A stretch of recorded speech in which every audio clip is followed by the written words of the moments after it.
আসসালামু আলাইকুম। আমার আসামপাড়া যে রোডে একটা জানাজার জন্য আসামপাড়া যাওয়া লাগবে, ওইটা একটা মৃত্যু, সেই জন্য আমি আসামপাড়া যাবো, জানাজা তৈরি করবো। আজকে যে ব্যারিস্টার সুমন আমাদের এলাকার এমপি, আমি উপজেলার চেয়ারম্যান, আমি মনে করি আমাদের এমপি কাজ আমার সাথে মিলে আমরা একসাথে কাজ করি, চুনাঘাটে অনেক উন্নয়ন হবে। গতকালকে আমি আমাদের কাজের সরকার নিয়ে বলছিলাম যানজটের ব্যাপারে কি করা যায়, এটা আমরা প্রতি সপ্তাহে ফলো আপ করবো। আমরা যদি ব্যারিস্টার সুমনের মতো মানুষের ধরে না রাখতে পারি, এটা আমাদের ব্যর্থতা।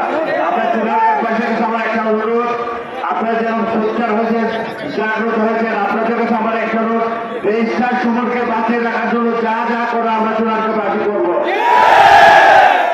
আমি বেশি কথা সাধারণত বলি না, তবে একটা কথা বলি যে ব্যারিস্টার সুমনের মতো আরেকটা এমপি সারা বাংলাদেশে কোথাও নাই।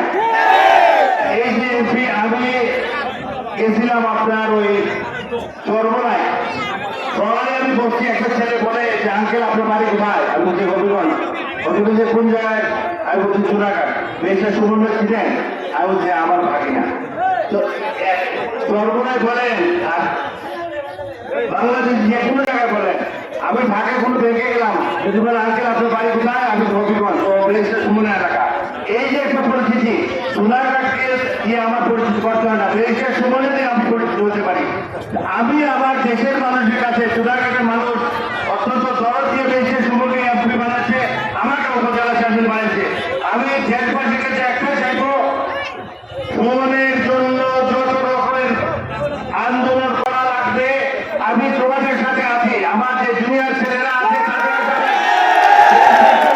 জন্য যত রকমের আন্দোলন হবে আমি যাতে শরীর থাকবো, এবং তাকে আমরা বাঁচিয়ে রাখতে হবে। এই খেলা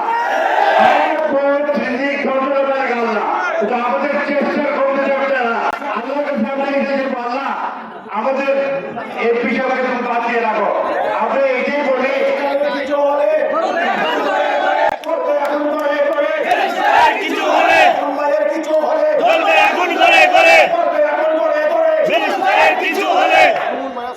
সুমনকে আমি অত্যন্ত আদর করি, স্নেহ করি, মামা হিসাবে যতটুকু করার আমার প্রতি তার সেরকম সম্মান আছে।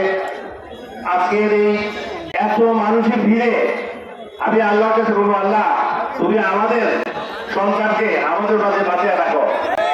চুনাঘাটের ছেলেরা, মুরব্বিয়ান সবার কাছে আমাদের থাকবে, ব্যারিস্টার সুমনকে বাঁচিয়ে রাখার জন্য আল্লাহর কাছে কি আমরা কোনো ধর্মীয় কাজ অর্থাৎ কোনো দোয়া করতে পারি, এটা একটা চিন্তা করার দরকার আছে। সব কিছু মানে কিন্তু আল্লাহ, আমরা আল্লাহর কাছে আসবো, আল্লাহ তুমি ব্যারিস্টার সুমনকে বাঁচিয়ে রাখো, আমাদের জন্য বাঁচিয়ে রাখো, চুনাঘাটের জন্য বাঁচিয়ে রাখো। বেশি কথা বলি না, আমি একটা জানাজা যাবো, মানুষটা মারা গেছে, তার জানা যেত আমি আজকের মতো এখানে সমাপ্ত করি। ভবিষ্যতের জন্য